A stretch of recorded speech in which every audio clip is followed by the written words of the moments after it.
വാർത്തകൾ വിശദമായി. സ്വർണ്ണക്കൊള്ളയ്ക്കെതിരെ കോൺഗ്രസ് ധർണ നടത്തി. NABL അക്രഡിറ്റഡ് ലാബുകളുമായി സഹകരിച്ച് പ്രീമിയം ഹെൽത്ത് ചെക്കപ്പുകൾ അഫോർഡബിൾ നിരക്കിൽ ലഭ്യമാക്കുന്നു. കൂടാതെ ടെലിമെഡിസിൻ സൗകര്യവും. MHL smart labs. ദേവസ്വം മന്ത്രി രാജിവെക്കുക, സ്വർണ്ണക്കൊള്ളയിലെ മുഴുവൻ പ്രതികളെയും നിയമത്തിന് മുൻപിൽ കൊണ്ടുവരിക തുടങ്ങിയ ആവശ്യങ്ങൾ ഉന്നയിച്ചാണ് കോൺഗ്രസ് താലൂക്ക് കേന്ദ്രങ്ങളിൽ ധർണ സംഘടിപ്പിച്ചത്. ധർണ KPCC സെക്രട്ടറി ജോസ് വള്ളൂർ ഉദ്ഘാടനം ചെയ്തു. DCC general secretary TM Nasar അധ്യക്ഷത വഹിച്ചു. Congress Kodungallur block president ES Sabu, Sunil P Menon, VM Moideen, KP Sunilkumar, Ravi Namboothiri, VA Abdul Kareem, PH Mahesh, Beena Surendran, Ouseppachan Jose തുടങ്ങിയവർ സംസാരിച്ചു. കേരളത്തിലെ വിശ്വാസ സമൂഹം മുന്നോട്ട് പോകുന്നത്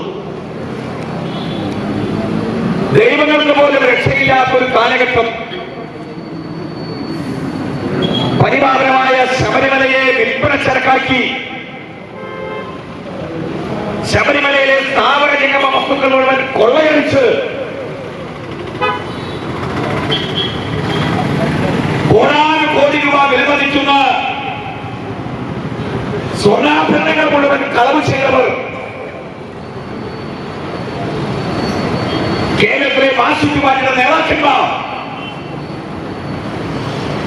കേരളത്തിലെ മുഖ്യമന്ത്രി ഉൾപ്പെടെയുള്ള മന്ത്രിമാർ, ദേവസ്വം ബോർഡ് നേതൃത്വം കൊടുക്കുന്ന കപട കമ്മ്യൂണിസ്റ്റ് വിപ്ലവകാരികളായ നേതാക്കന്മാർ എല്ലാവരും ചേർന്ന് കേരളത്തെ കൊള്ളയടിക്കുന്നു എന്ന് പറഞ്ഞാൽ 1% പോലും അതിശോക്തിയില്ല. എന്നാൽ ശബരിമലയുടെ പ്രത്യേകത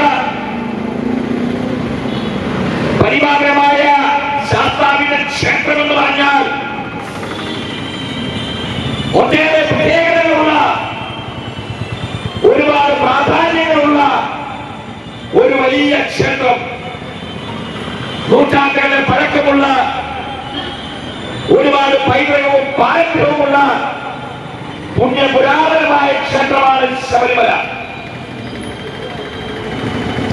ലോകത്തിൽ ഒരുപക്ഷെ ശബരിമല പോലെ മറ്റൊരു ക്ഷേത്രമില്ല. എന്നാൽ ശബരിമലയുടെ പ്രത്യേകത, ശബരിമലയിൽ എല്ലാവർക്കും പോകാം. ജാതിയില്ല, മതമില്ല, ഭാഷയില്ല, വർഗമില്ല, വർണ്ണമില്ല, ആർക്കും പോകാം. അയ്യപ്പസ്വാമിയെ കാണാം, പ്രാർത്ഥിക്കാം, 41 ദിവസത്തെ വ്രതമെടുക്കണം, ആചാരങ്ങൾ അനുഷ്ഠിക്കണം, അനുഷ്ഠാനങ്ങൾ ആചരിക്കണം,